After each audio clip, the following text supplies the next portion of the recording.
Hello guys, eto na naman tayo ha. Eto guys, sapagkat itong mga didilis gumawa na naman ng issue about sa bentahan ng NAIA Terminal 3, no? Okay, ibinenta na raw. Okay, tama naman sila ron, ibinenta na, no? Ang mali lang sila, pinapalabas nila dahil nga mga bobo itong mga ito ay ibinenta sa third party. Okay? So, sobrang kabobohan. When we say third party, ay private, so, di ba? Sobrang kabobohan. Ngayon, eto guys, ipapaliwanag lang natin para mas madali din yung maipaliwanag sa iba. Ipaliwanag natin sa mas madaling paraan at sa mas madaling intindihin. Okay? Totoo, nagkaroon ng bentahan. Okay? Nagkaroon ng bentahan at ito ay nagkakahalaga ng 48 billion. Okay? Ang tanong, sino ang nagbentahan? Okay? Ang nagbentahan ay dalawang sangay ng gobyerno. Ang BCDA o yung Bases Conversion and Development Authority at ang MIAA. Okay?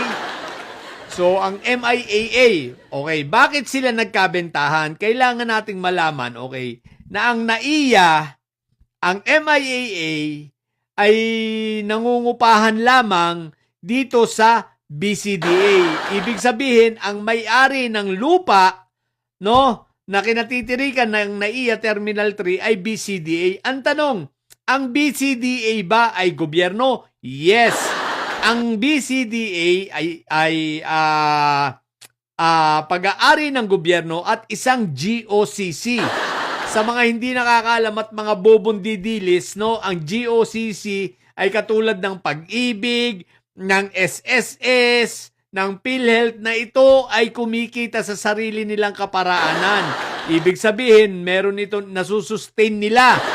Self-sustaining department ito ng gobyerno, At ito ay mga negosyo ng gobyerno na kumikita. May sariling pera.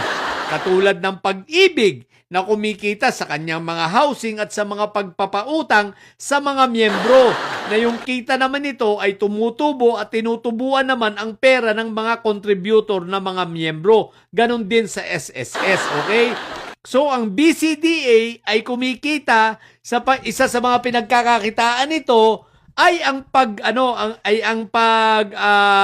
papaupa sa mga property nito at isa na ang NAIA Terminal 3, okay? So, nangungupahan lang, mga bobo.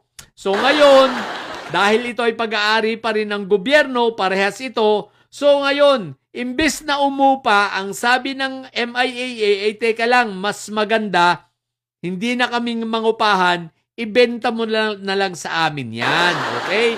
Ang MIAA ay kumikita rin sa sarili nito sa pamamagitan ng pagpapatakbo ng lahat ng ating airport, ng napag-aari ng gobyerno, kaya wag kayong bobo.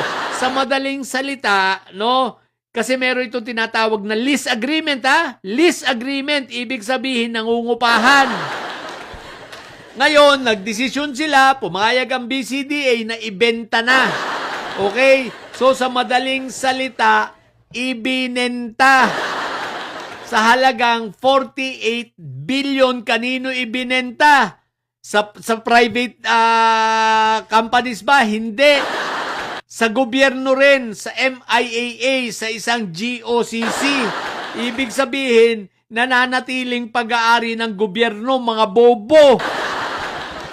Katulad ng bill, ito, sasampulan ko kayo, katulad ng Senado. Ang Senado ay nangungupahan sa GSIS. Kaya nga GSIS building Ang tanong, kaninong building ang GSIS? Ito ba ay gobyerno o hindi? Natural, gobyerno. GOCC rin ito. Di ba ga? Huwag kayong tanga.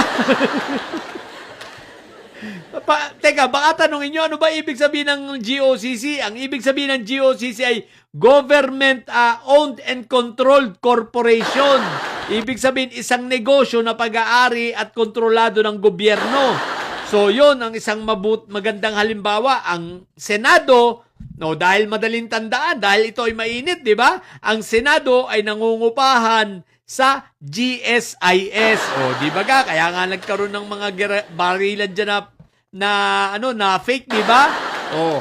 Pag-aari ng GSIS ang building na kinaroroonan ng Senado at ang Senado ay nangungupahan lamang.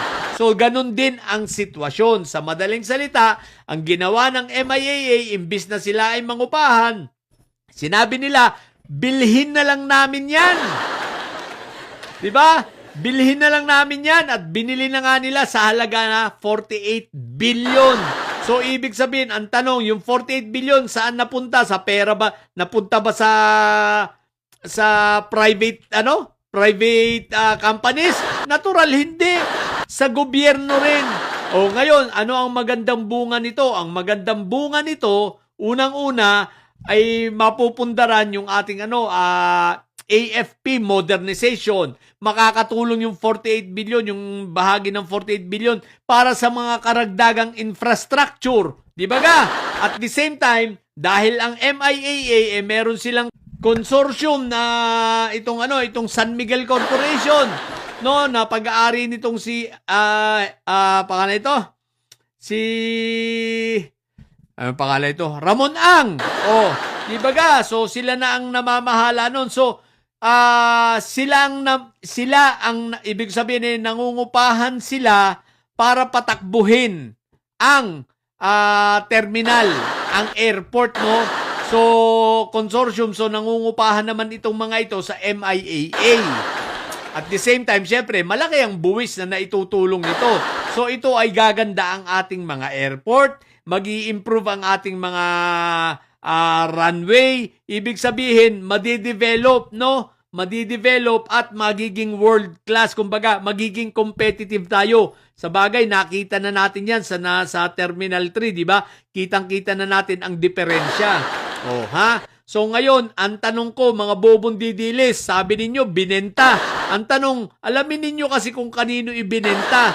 Ibinenta ba sa labas? Ang sagot, hindi. Ibinenta sa gobyerno rin. Ang tawag dyan ay intragovernmental. Di ba? Pag daw nagkakamali, intragovernmental transactions. Mga bobo kasi kayo, mga hinayupa kayo, kaya wala kayong kaalam-alam. So, intragovernmental transactions ang tawag dyan. Ibig sabihin, sa mga, within the government, sa corporation, meron tinatawag dyan na company within the company. Ibig sabihin, kung nasa corporation ka, katulad ko dati sa corporation, nung nasa KFC pa ako, head ako sa pest control. So, ginagawa ko, ang may-ari ng aming pest control ay KFC, pero ang aking kliyente, KFC rin. China-charge ko ang bawat KFC store sa aming serbisyo para ako ay maging self-sustaining department. Diba? Ibig sabihin, meron akong income generating department. So, parang ganun din yan, no? Kaya yan ay intragovernmental transaction na mga hinayupa kayo. Okay, kaya tigil-tigilan nyo na yan. Dahil napaghahalata kayong mga bobo. Natutuwa ba kayo sa inyong kabubuhan? Natatawa na lang sa inyo yung mga taong marunong mag-research eh. Isipin nyo, ibabalandran nyo pa.